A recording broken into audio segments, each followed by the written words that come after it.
So good evening, everybody. As I mentioned, I'm Stesha Brandon, the Literature and Humanities Program Manager at the Seattle Public Library.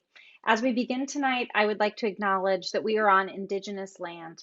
These are the traditional unceded territories of the Coast Salish people, specifically the Duwamish people. We honor their elders past and present and thank them for their stewardship of this land. Welcome to our event with Jessamyn Stanley and Nicole Song, presented in partnership with Third Place Books. We're grateful to our author series sponsors, the Gary and Connie Kunis Foundation and the Seattle Times for generous support of library programs. Thank you as well to the Seattle Public Library Foundation.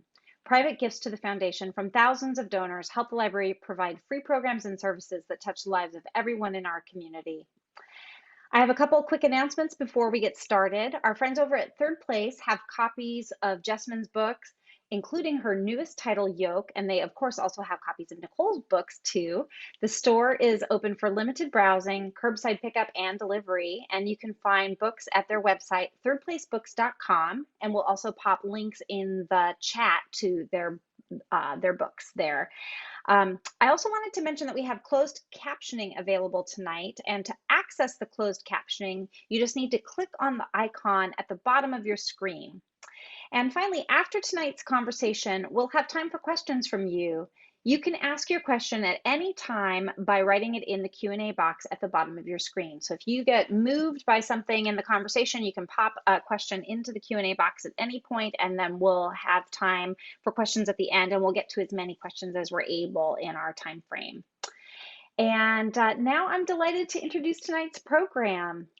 Jessamyn Stanley is an internationally acclaimed voice in wellness, highly sought after for her insights on 21st century yoga and intersectional identity. She's the founder of The Underbelly, a streaming wellness app and community, co-host of the podcast Dear Jessamyn, and co-founder of We Go High, a North Carolina-based cannabis justice initiative. She's a regular contributor to Self Magazine, has been featured on the cover of Cosmopolitan UK, and covered in the New York Times, Vogue, Glamour, and Sports Illustrated, among many other media outlets. She's the author of Yoke, My Yoga of Self-Acceptance, and Everybody Yoga, Let Go of Fear, Get on the Mat, and Love Your Body. She'll be talking tonight with Nicole Song. Nicole is known for a playful, accessible approach to fitness, health, and wellness, and wrote the popular column Fit for Life in the Seattle Times for more than 6 years.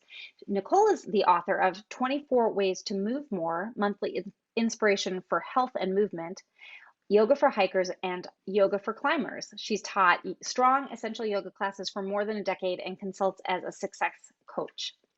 They'll be talking tonight about Jessamyn's new book, Yoke, My Yoga of Self-Acceptance, which is a peak pick at the Seattle Public Library currently. And Yoke is a series of deeply honest, funny, autobiographical essays that look at how lessons from the mat can shape our daily lives. So please help me welcome Jessamyn Stanley and Nicole Song. I'll do the applause for everybody in the audience. Hi, y'all. I felt like I should clap. No, right. I feel like I should clap too. Nicole, before we get started, do you mind if we take a breath together and just Please. just drop down into the space? So much of this book is really just about breathing and what happens when you breathe. And ultimately, yoga is only about breathing. And I know that we're all kind of coming from wherever we're coming from in life. And I think maybe just before we launch into anything, let's just take a moment to breathe together. So I have my feet on the ground. That is not necessary by any means. Your feet can be tucked up underneath you. You don't need feet. It's not a big deal. Literally, just find a comfortable seat. I'm gonna let my shoulders relax down and I'm gonna close my eyes. I'm dropping my head from side to side. And any additional kinks or movement that your body wants to make, just let it happen. Don't try to stim anything. Don't try to put yourself in a box. Just try to be here right now, the way that you are.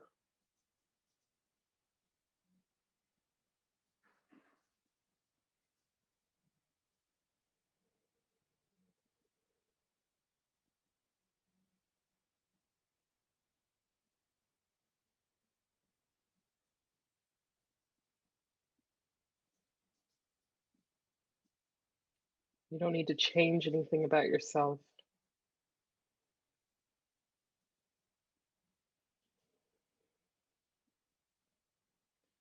You really don't need to do anything different. Just give yourself permission to be here right now.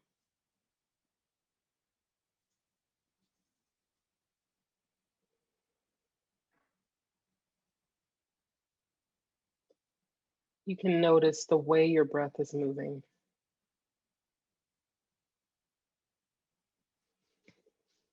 the spots where it gets tight,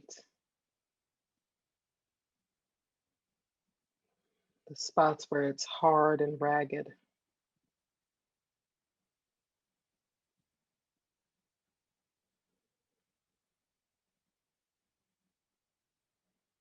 That's all okay. Everything is where it needs to be. Just give yourself permission to show up here right now, exactly as you are, perfect in your imperfection.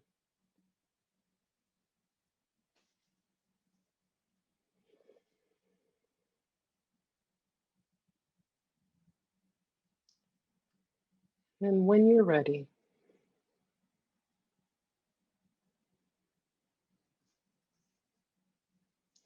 when it feels like it's time and it's organic,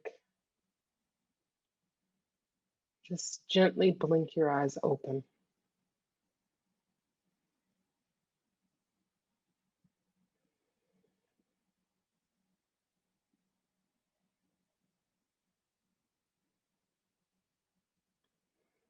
Thank you for taking this time to pull down into this moment.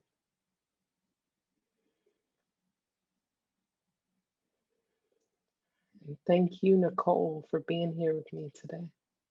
Gosh, Jasmine, thank you for that gift. That was so beautiful to do that. Hmm. Oh my goodness. Well, I hope you all were able. I feel so settled now. So it's super Hmm. nice. It's beautiful. Hmm. Gosh, where to start with this? Because Justin and we were here 4 years ago, right? We were in a physical space together, and now we're in a virtual space together, talking about your last book. And it's really, it's. I was thinking about that journey. I was reading your book and like thinking about that journey from that book to here, and how different this one is. And so I'm curious if you could just even give to us, right? So it's like it's personal essays connected to sutras, and if you could really talk about actually what prompted this book, like why did you even want to write this to begin with? Where did that seed germinate, and how did it come out the way that it did? Totally. I mean, I think that even when we were talking about Everybody Yoga, that was when I knew I was going to need to write this book. I think I knew I would need to write this book while I was writing Everybody Yoga, because Everybody Yoga is very much like an introduction to yoga. It's like if you pick up that book, you could go from sitting on the couch reading it to practicing downward facing dog like in the same day. So the whole point of it is just like just get on, literally get on the mat. But I realized in the process of writing it that I was really only talking about like such a small percentage of what a yoga practice actually is. Like I feel like the most profound moments in my practice have not happened on a yoga mat. They've happened in totally separate parts of my life. And I wanted to talk about the things that I feel like are really the basis of every, like, what I think of as an American yoga practice, really like the basis of that, like the things that I think are really why we all have this opportunity to practice yoga in community. Like why would we why would we be brought together to practice in community if we weren't supposed to be discussing cultural appropriation and racism and sexism and slut shaming and capitalism and whether or not capitalism and yoga even go together? Like these are the things that felt like this is what yoga actually is. But then like when even in community with people, I felt like we're just talking about like leggings and postures and like and coconut water, all things that I very much enjoy. So this is not no shade whatsoever. But like I was like, man, we have the opportunity to be dismantling systemic racism, like low key, high key. This is what can happen whenever we're all yoking, when we're all looking within ourselves. And so, but like I will say that when I pitched the book, I was definitely thinking that like I knew I wanted to talk about cultural appropriation. I knew I wanted to talk about racism. But I think I thought that I would be doing more um, I think I thought there'd be more finger pointing at other people than there ended up being, because I realized in the living of my own yoga practice, which the living of the yoga that was required in order to actually write this book, I realized that the only finger that I need to point is at myself, and that if I can be really honest about the ways that I culturally appropriate yoga, the ways that I hold internalized racism, like that to me is the yoga that I don't see people talking about. And that was why I wanted to that's but I felt to me everybody yoga and yoke are like a pair. Like I would give them to somebody as a Christmas present. Like these two things go together. Cuz once you read everybody yoga and once you actually start practicing, you're going to have questions about yourself that I think in general we're kind of taught to ignore, to either ignore or like think that they're not that important or whatever. And yeah, I just, and this was all also before last year, which, man, since last year, I have heard more people willing to talk about systemic inequity than I've ever heard in my entire life. And like, I just feel a lot of gratitude for the timing of this because I really thought it was going to take me like a year to write this book and it ended up taking like 4 years. And the timing of it launching is perfect because I feel like our world is in a place to really have the conversations that need to be had. Well, that was what really stood out for me around the book. And I think, I'm also a long time yoga person. And the struggle still, so even with last year, the struggle within the yoga world to have these hard conversations, like you bring up an experience where you were on the cover of Yoga Journal, and then another really esteemed white yoga teacher was on the cover, and they put both out at the same time. And I was like, what happened? Because I didn't follow like the whole trajectory of it. And that's very much, I think, what's going on. And I think that's the place to. I would love for you to talk a little bit more around that, because I think in the yoga world, even though really when you get deep into the heart of the practice, and I'm aware some of you watching may not be deep into the yoga world to understand, but just in the philosophical, spiritual level of what the practice is about, it does address inequity and racism and all of those pieces when you really dig into it. And so where do you feel the yoga world is in that context right now around the conversation? Because it's a very white place, right? It's a very Yeah. white place. And so, I really, that resonated with me very deeply. Like, how can the yoga world really start to use the spiritual philosophical side to address what you're talking about, what's very present in America? I think that, I think knowing that the yoga world is it's such an interesting thing how white it is, how white at least like in America, how white the yoga world is. I feel like that is to me the explanation of like why nobody wants to engage with this and why it's so interesting because when you're practicing yoga, it will inevitably lead you to consider these things. Like there's no other path but to the truth. And it is fascinating to me the ways in which people will put up blinders, put up boundaries, put up things to be like, yeah, I'm not going to engage with that. That doesn't have anything to do with me. And or like I will, it's like there should be ducking and dodging, and it makes perfect sense to me because that's what white supremacy does, like in every form that it takes. And this is one of the forms that it's taken. And I don't think that, I feel like the only way to actually have any real dialogue about this and any real growth or change, if that is even to come, is to start the work at the personal, the singular level, not thinking about like how we can heal as a community or how we can talk about it together. It's like, what are each of us doing on an individual level to accept the role that we play in these larger systems? And I think that because there's so much of, again, supremacy, it's always about like triumphing over or leading someone else or having the right answer, like all of these different things that like it's not really what's being called for here. Like the practice is saying, look within yourself. Don't look into somebody else, look within yourself. And I think that we see at the macro level and at the micro level that many different organizations are not willing to have that um, kind of dialogue on a personal level, and then are not willing to foster space for that to happen on a collective level.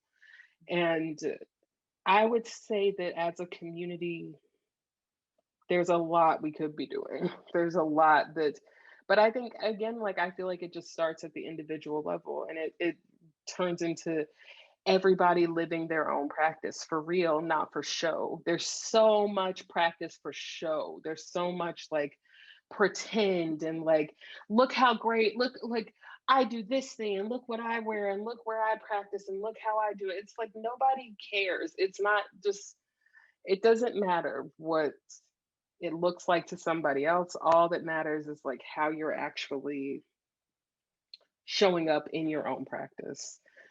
But I think it's very interesting the ways that like this is inevitable and yet it is avoided. And even with the situation with Yoga Journal, one of the things that was most interesting to me about that was that when I was talking to the powers that be at Yoga Journal, they were like, you know, I hate that there's all this controversy around the cover because they really felt like this would be me being on the cover would start important conversations that needed to be had in the yoga world. And I just thought, that is exactly what y'all did. That's exactly what needed to happen. We have uncovered something that needed to be uncovered. And like yoga is not about good or bad or pretty or happy or any of these things. Yoga is about keeping it real. And what's real is that sometimes you're the one with shit on your face. Like sometimes you're the one with egg on your face. Sometimes you step in shit and it smells bad and you track it around and everybody sees it and you did it and it can't be pointed at anybody else. Like sometimes that's what it is. And I just think that, I mean, I guess it's the yoga person in me says it's also beautiful at the end, but when you look at it, like because all of this is our yoga, you know, like it's all the complication, the not wanting to see the truth, all of that is still the yoga, and it's just so magnificent when you take a step back from it, I think. I love how you started the book literally with this, like a yoke on your face, right? Like the whole story. So if you haven't read the book yet, there's a misspelling in Jessamyn's first book of the word yoke, Y-O-L-K. And I just laughed so hard because I know what it's like to go through a book process, and that it made it all the way to the end is hilarious, right? It's just hilarious because there's so much editing. I wanted to ask you about that. Your experience of publishing, like, is that something? I'm like, does this happen to anybody else? Oh my God. I mean, anyway, it was really, I was like, and I love that you shared it because it was so real, right? Like, it's just, I mean, I can imagine. And then you went and sat on your mat. And that is so the practice, right? Because it's just that internal constant space all the time of what happens, because you talk about imposter syndrome. And, you know, for those of us who don't have the impact and level of influence that you do, right? For you to have that, like, how does yoga help you with those pieces? And I do want to get back into, right, the elements of like how that practice comes into that internalized challenges around supremacy, white supremacy. But this one is just it's so perfect because it's just life, right? Yeah. It's just life. like my Ugh. book is out to hundreds of thousands of people or whatever with the misspelling of a really keyword. Oh my God. It's just like these are the things that have to you know, I just feel like all of this is my yoga. Like it is my yoga that I would have this experience of publishing at what I think, I mean, even in retrospect, I think it's a relatively young age to be publishing a whole ass book and also to be publishing about something that I'm very self-conscious in my knowledge of, like deeply self-conscious, very aware of the fact that there are so many people who have been practicing for way longer than I have and who know enough to know that they don't know anything and therefore have not said anything. So they're like, so I see them looking at me having this experience where I'm like, okay, I'm just very self-conscious. And then to have somebody point out such a, I mean, the most simple typo, just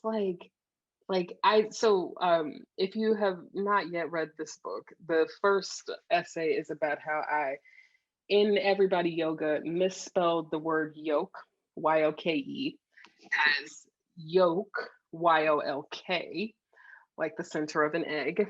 And it's the most like simple kind of typo that you would catch in a proofreading. And like, I just could not believe, like, not only did we not catch it, but this is also proof of everything that I have believed about myself that I don't know enough about this practice and I don't have any business publishing and like why it was just like the most real thing that I could not walk away from. It was yoga in action. It was truth.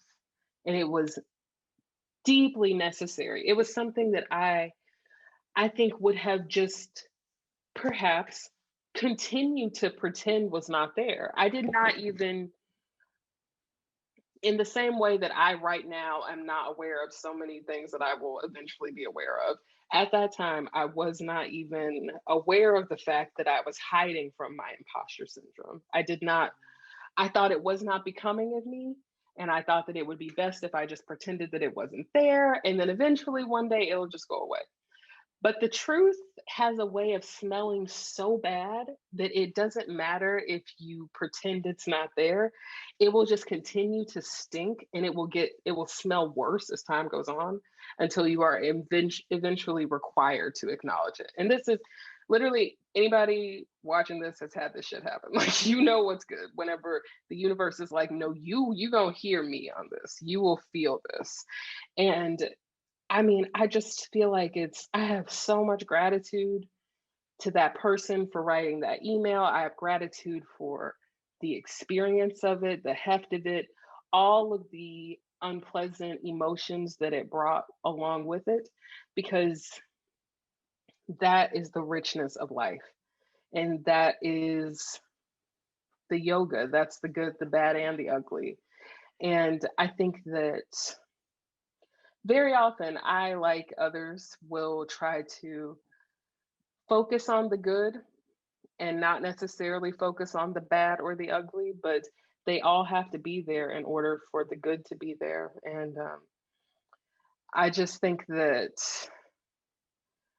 for me, as a person who has the opportunity to speak to many people beyond myself, I think it's really important for me uh, let the wisdom of those experiences really to really rest in that wisdom. And even if it is tough medicine and it is continues to be hard to swallow.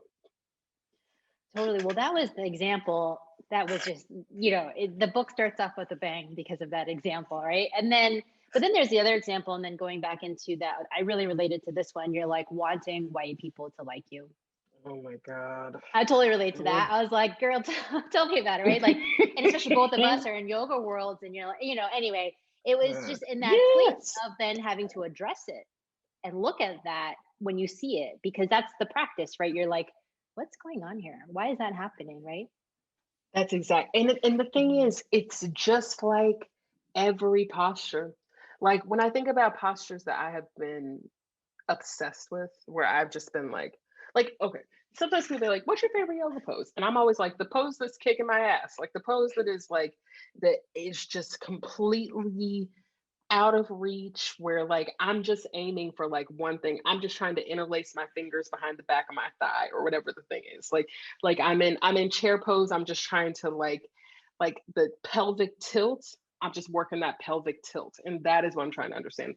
And that to me is what all of these experiences are like. It's exactly the same as trying to uh, I say master, but you know what I mean, not master, but trying to master uh, uh, half moon pose, trying to better understand headstand. Like, it's never as simple as just recreating an Instagram picture. That's not what the practice is. The practice is being over and over again engaging with something that is pushing you to your limit, that is saying, like, you're like, nope, this is my limit, nope, this is my limit, and the practice is like, nah, I don't think so. I think you go further than that, and you're like, no, I can't, and practice is like, yeah, no, you can. And that, to me, going back to what you're saying about wanting white people to like you, ugh, okay, really needing to like sit with that and just like be in it. It's like being in a hot spring of shit. It is so hard. It is unpleasant. It means, like, especially when you think about how deep it goes, and like going back to childhood and remembering like moments that you're like, yeah, I thought I blotted that out. Are we still playing that one over again? I thought I was good on that memory.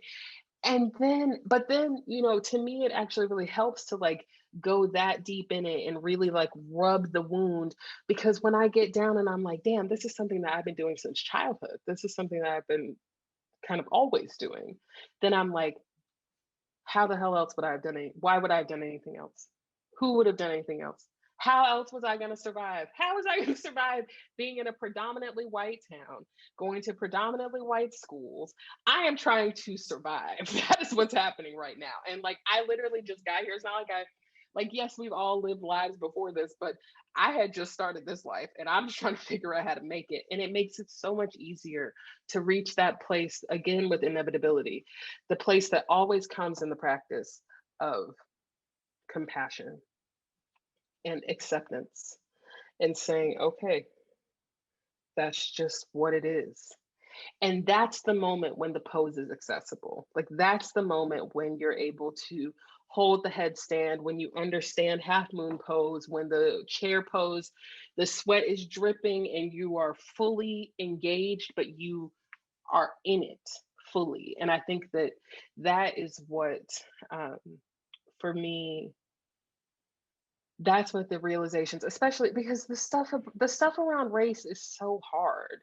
It's so hard. And I think that first of all, I really appreciate being able to talk to you about this, Nicole, because I just feel like this is something that not everybody understands, but if you do understand, you know about it. It's like, okay. And I feel like we can all talk about the reasons why we're in community together. It's like being able to, and this is, again, I have a lot of conflict around social media and the way that we communicate with one another.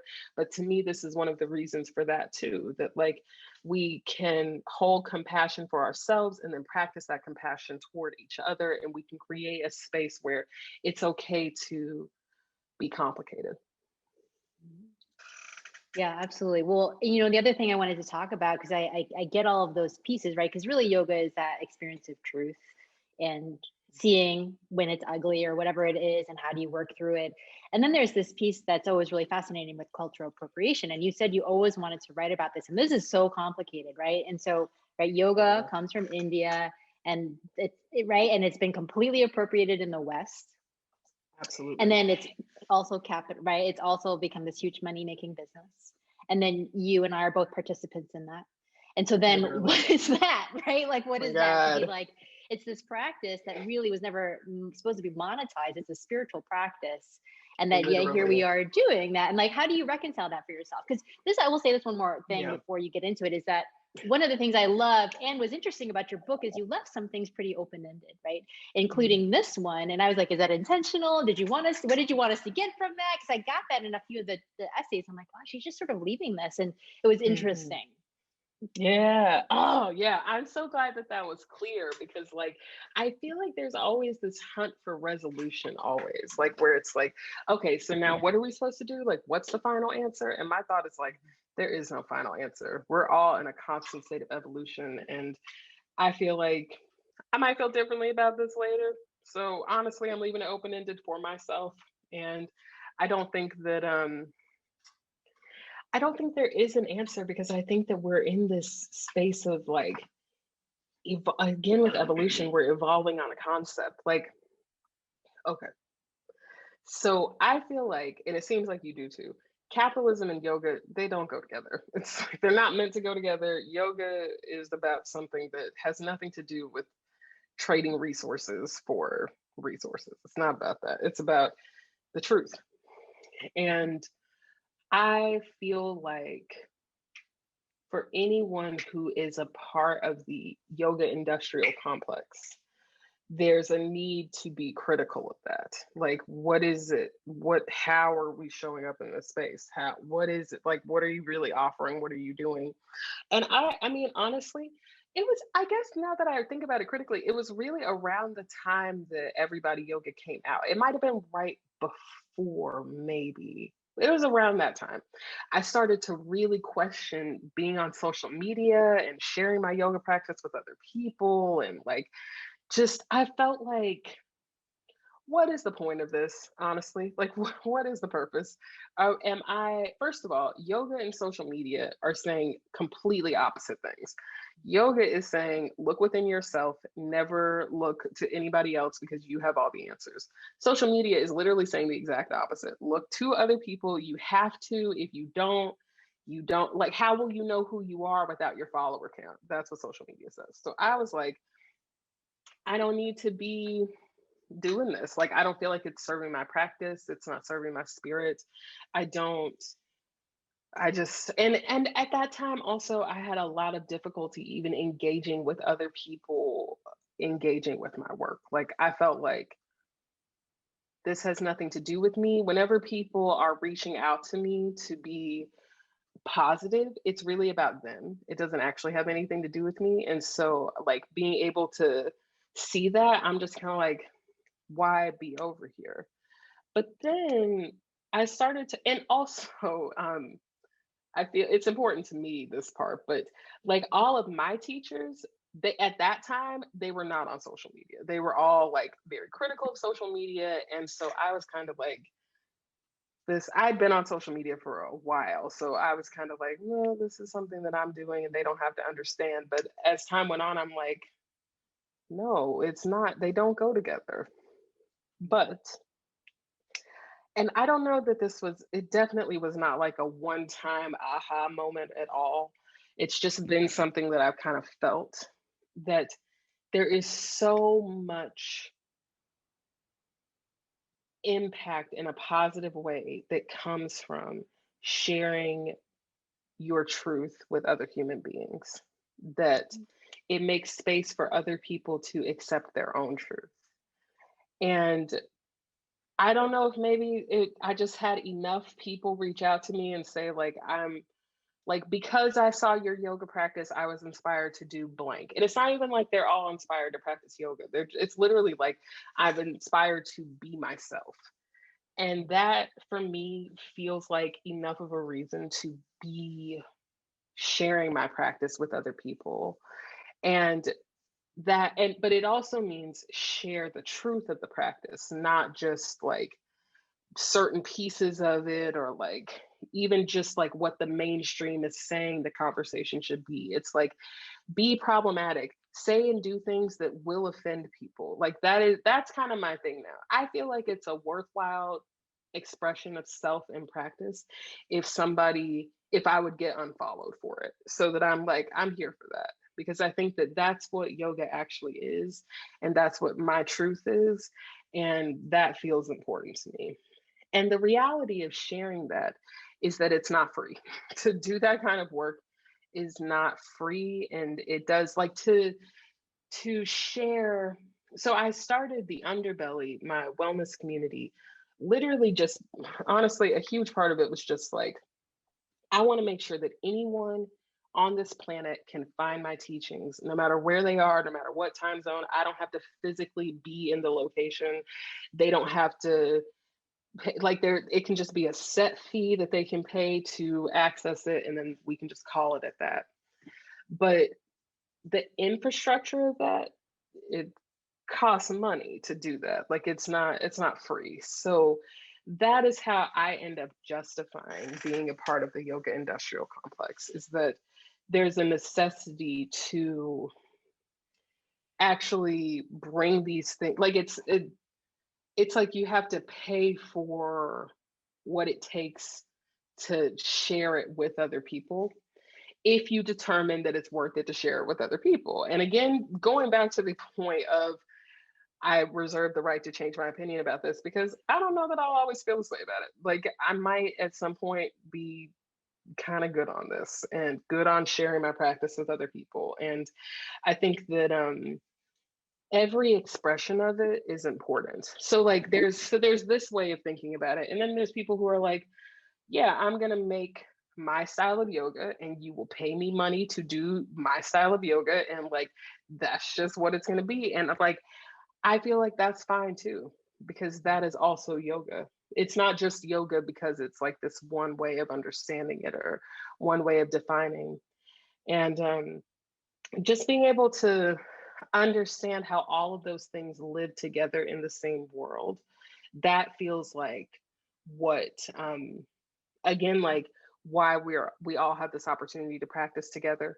And I think it is so interesting, this opportunity that we have to support one another and also be living our own spiritual practices. It's something that has literally never existed in human history, certainly not since like the 19th century forward. This is like a whole new, the digital age has totally changed the way that we practice together. Like it was never a thing before that people would be practicing, doing spiritual practices and communicating with each other from all over the globe at the same time. This has never happened before.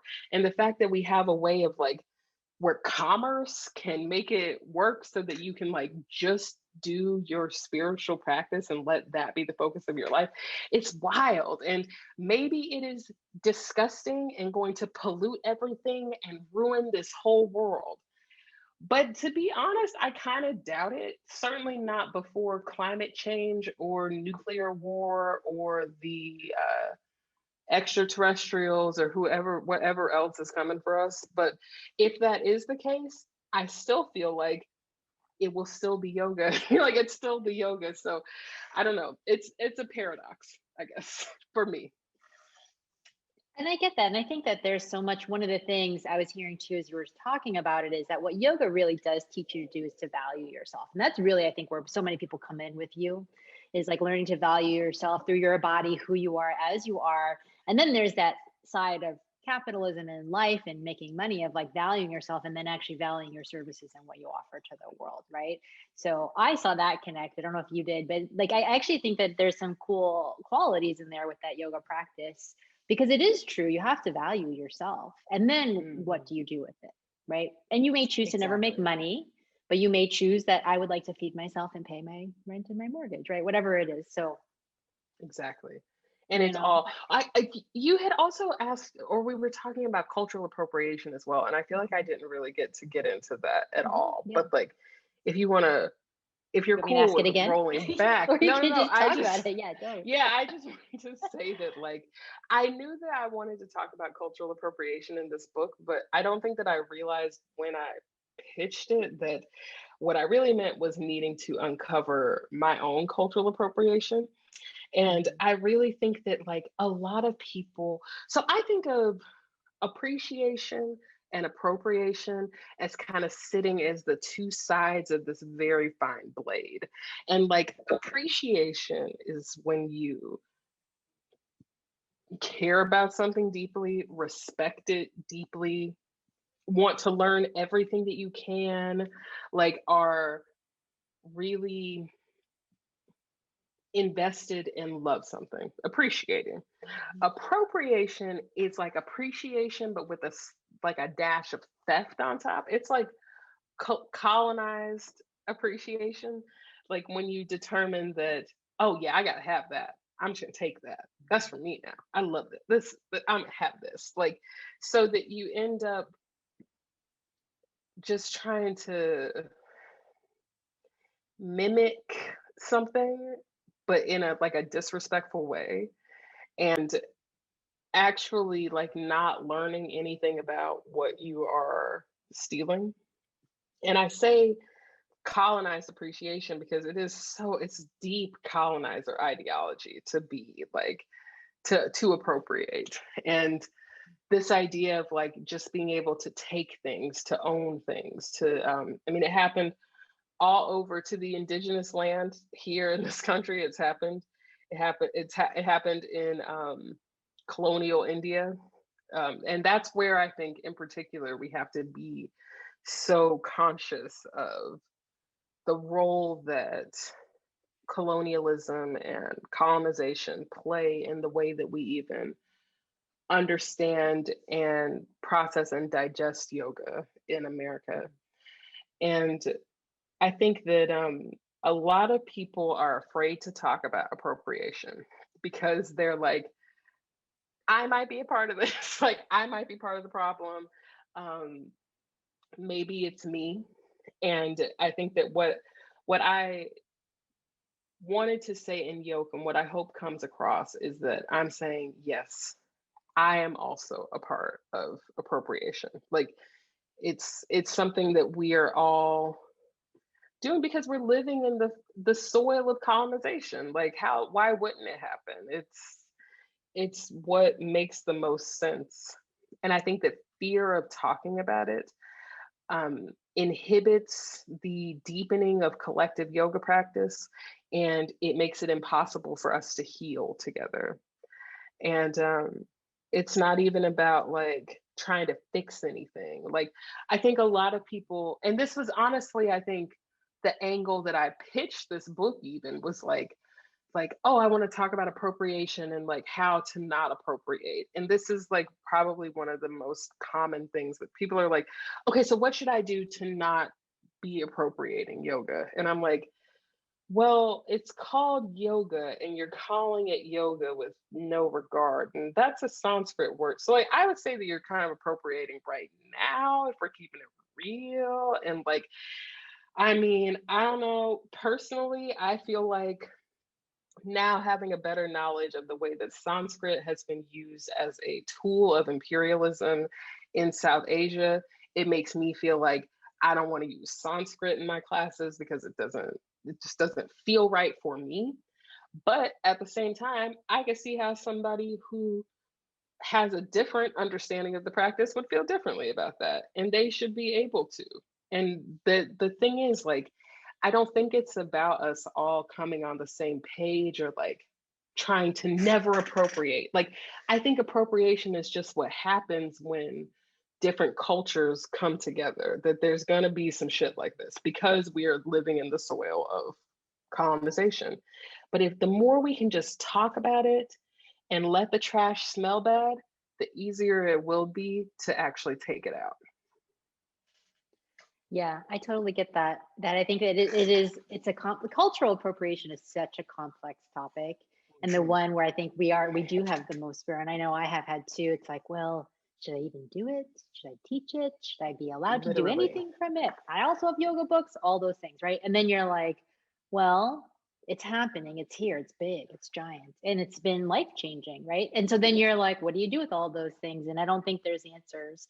And I'm just going to put a little comment in what we're talking about and then say to the audience, if you guys have questions, please pop it into the chat. Let us know if you have it, or in the Q&A. Anyways, but I think but that is all of, I mean, to me, that's all of white supremacy, right? It's like when you don't talk about it and you hide it is how it keeps living.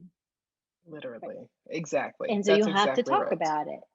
Right? Literally. You have to talk about it. We have to have these conversations. And you know, it's interesting too, because I was reflecting on your book today and I was like, oh, we didn't really talk about, you know, the body. elements that Mhm. were so in everybody yoga, but I was like, I get it though, because you have this place you really want to go that's beyond that. Like that is a Yeah. different level, a different kind of space to examine self. Is that an I accurate summary? I don't know. I do, yeah. I mean, I feel like so in Everybody Yoga, I definitely talk about establishing a kind of like calling a truce with your body, like being able to Mhm. say, like, this is who I am, this is what I look like, this is what it is. Like, I am okay today exactly as I am. And I think that when you establish that truce with your body, that it's easier to have any of these other conversations with yourself. Like, I Mhm. think it's really hard to like have an honest conversation about internalized racism and cultural appropriation and sexism and all of these different things, capitalism. I think it's really hard to have those conversations if you are not willing to accept self-hatred at the physical level. Mhm. So I felt like in yoke, like I could talk about my continued journey to accept my body, but at the same time, it's so much deeper than that. And I think that very often my my work is kind of ghettoized as like it's for fat people who hate themselves and who want to love themselves. Or and then sometimes that's expanded to be like it's for anybody who wants to love themselves. And I'm like, I'm not that interested in self-love, honestly. I don't think that we experience any one emotion forever. So I feel like, yeah, I mean, I guess if you want to compare your body to mine and then determine whether or not you're going to love yourself based on whether or not I choose to love myself, like that's a way to go about that. That's fine. But I also feel like the reality is that regardless of whether or not you love your body or feel comfortable wearing certain clothing or doing certain things, like you will come to a place of like just needing to accept what has happened to your body. And I think that for me, that journey has been a lot more complex than whether or not I like what my body looks like. And I talk in yoke about uh, needing to accept some of the experiences that I've had with sexual assault.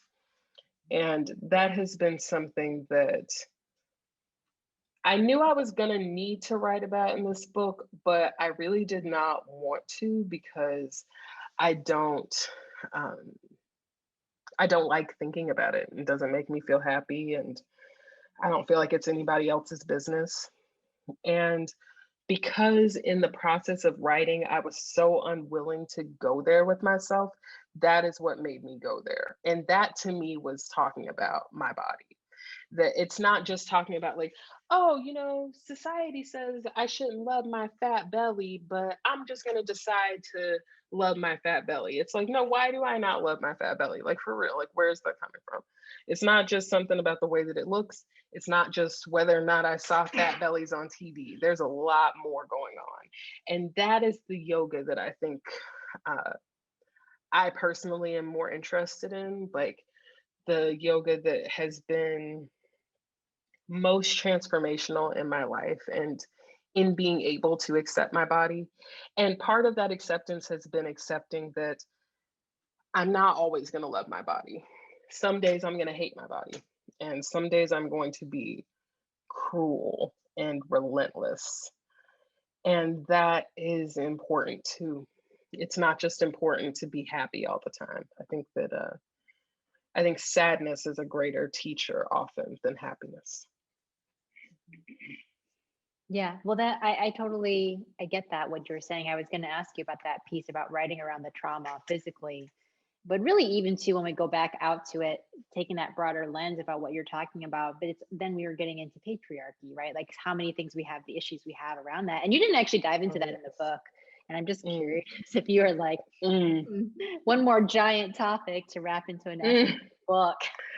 I think that I am so like, oy, with the patriarchy and the ways in which I am playing into it. And I guess I don't even know that I hadn't realized that I wasn't talking about it because it is just so present always. It's like white supremacy. The patriarchy and white supremacy are just like fucking butt buddies, man. They are always out here causing trouble, it's popping up in ways you didn't expect it, like popping up in your own personality, and like you'll be like, no, I'm a feminist. Like I'm not subscribing to.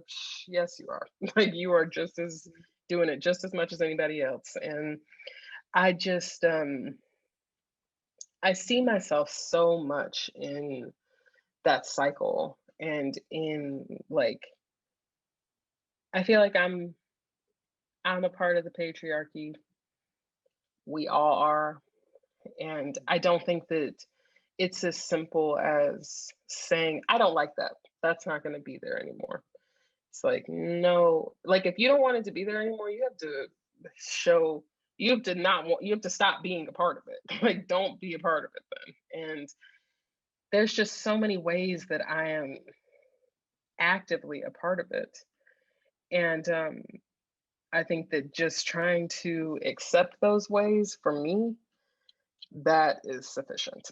Like that's good. We good. It's plenty. Well, and again, because I feel like the book it's open-ended, right? Like, and you said it's intentional because it is. What is really cool about it is it's constant. Like your examination, for me at least, and I'm sure for many people who've read it, has allowed us to be like, oh, right, that's happening for me. Oh, right. Oh, have I Mm, looked there? Maybe I should check in there a little bit more, right? Which is actually the practice because you talk about too. There's the physical practice and then that translation to the internal practice. And this book is very much like the internal practice of being human and mm, Jessamine's particular version so that we can all see ourselves, right, in a different way. That's mhm. how I felt reading it. Exactly. Yeah, Yeah. exactly. Yeah, I think that more than anything, I really wanted to express that we're all just we're all just trying to make it. We're all just out here living and learning. And I think that we, in the age of call out culture, when there is such a desire to have the right answer all the time, the reality is that I would say most of us, I do not have the right answer. And I don't want to pretend to have the right answer. And I don't want to have to always get it right because I won't and I don't. And I think most people don't. And I think that it's okay to not have the right answer. And I wanted to just show that like there's at least one person on this planet, to whoever is reading, there's at least one person who doesn't think you always have to have the right answer and who is okay with you being problematic, and that you have to sit at the center of intersections because we all do. And yeah, that's Yeah. that's what it is. Well, we have an audience question that's actually something I was curious about too. Did you write based on the sutras or did the sutras like how was that really Oh, so sutras and good. topic? Yeah. Oh yeah. Yeah. Wow, yeah. Wow, yeah. Wow, thanks for asking about that. Yeah. So, oy, uh,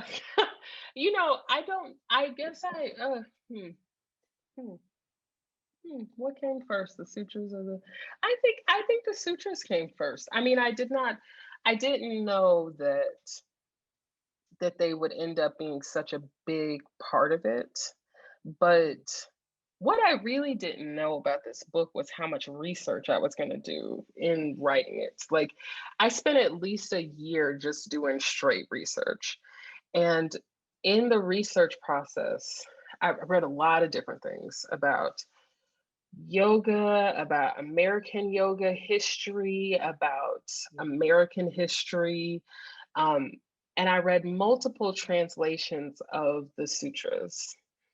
And I just really felt very taken by this particular translation and commentary by Sri Swami Satchidananda. And I just felt like he's a real one. You know what I mean? Like he is a real one. He really he got it, and he got it, and he wrote the shit down, and I'm so grateful. And I know that he must have been apathetic about it. There's a part in the book where he talks about how writing things down is irrelevant, it doesn't matter, but that that his students encouraged him to write it down. And I was like, I'm so glad that you did, because I felt so seen in his commentary in particular, and in the way that he translated. I just thought it was really, really remarkable. And I found that even as time went on, I knew that the different sutras and passages that I included in the book, I knew, I had them all outlined, but I didn't think they would actually end up in the final book. I don't remember when that change happened, when it was no, this is something that other people need to see and understand. It's this is what I'm talking about right now. But it definitely was a big guiding force for me in structuring what I wanted to say and the necessity of it. And part of it too was that I was first introduced to the Yoga Sutras of Patanjali when I was in my teacher training, my 200-hour teacher training. And I cannot overstate how little I gave a fuck about them at that time. I did not care at all. I was literally I treated it just I say this in the book, but I treated it like summer reading. I was I got to get this read for my training, and I got to memorize what I need to memorize. And I remember during training, my teacher asked us to select a sutra that really resonated for us. And I just picked a random one. I don't even remember feeling any kind of connection to it at all. And it wasn't until I would say a year after that I read them again, before just to read them. And I was like, oh shit, this is incredible. This is the word. This is the word of God, and I need to be really connecting with this. But and then I just became more and more obsessed and wanting to dig in and understand. But I feel the way that I felt about the sutras before is how a lot of people feel about that text. That it's not, it's kind of what am I reading? What is this? Blah, blah, blah. And so I wanted to include them for that reason, also to be able to be no, this is modern. This is the word. You need to know. This is exactly if we're talking about cultural appropriation, racism, all these things. That's what's been talked about. Patanjali, this teacher, who even knows if this was actually one person or many people or whatever, but they were talking about the same truth that we are living right now. And I was we have to carry this forward in a way that is accessible to modern audiences. And so that was part of why I included it as well. But what came first, the sutras or the book? Neither. It was the yoke, the YOLK yoke. It's too far. I took the metaphor too far. Okay. Anyway, yeah. Yes. That's awesome. Yeah, and it's so cool. I think it was really powerful to see that structure of the sutras chosen for each topic. So for those of you who haven't picked up the book yet, definitely read it, because it's just a powerful, and regardless if you have a deep experience with yoga or not, there's so much to get from the book. I felt that in general, it was just really, it was awesome to see your interpretation of your own experiences with the book. It was really amazing. Well, I have this. Doesn't. Oh, please go ahead. No, please. No, if you have something else to share. I mean, if the audience has any more questions, pop that in. No, I was just gonna say that I too needed. I was just saying to my producer, my partner, I was like, the stage that I'm at in my own life, I'm like, yeah, I'm glad I wrote that book because I need to read it. Like, I need to connect with these thoughts as well. Like, it is so hard to remember. It's so, and the fact that life just keeps on lifing and that these lessons are always relevant. So anyway, yes, the end. Yeah, it's yeah. Yeah.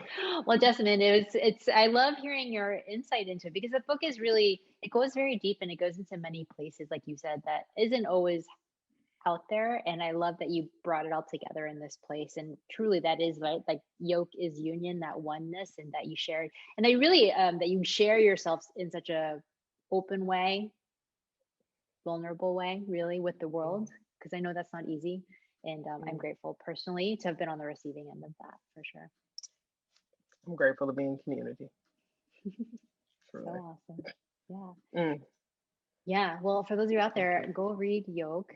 Go read it. It's a powerful book. You're going to learn so much. I learned so much from you, Jessamine, and I'm really grateful for that. So Feeling is mutual. Thank you. Thank you so much for being everything that you are. I'm very, very grateful. Yeah, I'm so grateful for that. So yeah, I don't know if we had more from this Stasha or if we'll have Stasha come back on with this, but I'm just trying to be timely here. Yeah, totally. Let's call it. Oh, go ahead. No, I said let's call it. Yeah. I think that we could just hang out here and chat all night, except for that you're 3 hours ahead of us and it's getting late there. I feel for you. It's a bit late, yeah. Yeah. I did want to share, we had a lovely comment from Victoria toward the beginning of the program that I just wanted to share with you. I just want Jessamine to know that she's my favorite yoga teacher ever and to thank her for her work. And I wanted to share that. And then I think we also just got another lovely comment from Sarah who says, thank you both. Thanks. Thank you. So lots of thank yous there. But so I just wanted to let folks know that both Jessamine and Nicole's books are available at our partners, Third Place Books. The store is open for limited browsing, curbside pickup and delivery, and you can find books at their website, thirdplacebooks.com, and we put the link there. Oh, and Shannon says that Shannon is watching from a library in Minnesota, I think is MN. I hate to say it, but my state abbreviations not great. Literally, same. But so we'll pop a link to the books at Third Place here in the chat. And then also, of course, you can find the books at the library. And our website is spl.org. And we also had the pleasure of hosting Nicole and Jessamine together 4 years ago. And the link to that podcast is also available in the catalog as well if you wanted to listen back to that conversation, because I think that also makes a nice bookend for this tonight. We are so grateful to everybody who made tonight's program possible. Thank you to our program partners, Third Place Books, and to our sponsors, the Gary and Connie Kuhns Foundation, the Seattle Times, and the Seattle Public Library Foundation. And of course, thanks to all of you for joining us tonight. Thank you, Jessamine. Thank you, Nicole. And to all of you watching, thank you so much for watching. And we will see you next time. Good night. Thank you. See you later. Have a good night. Bye. Have a good night, everybody.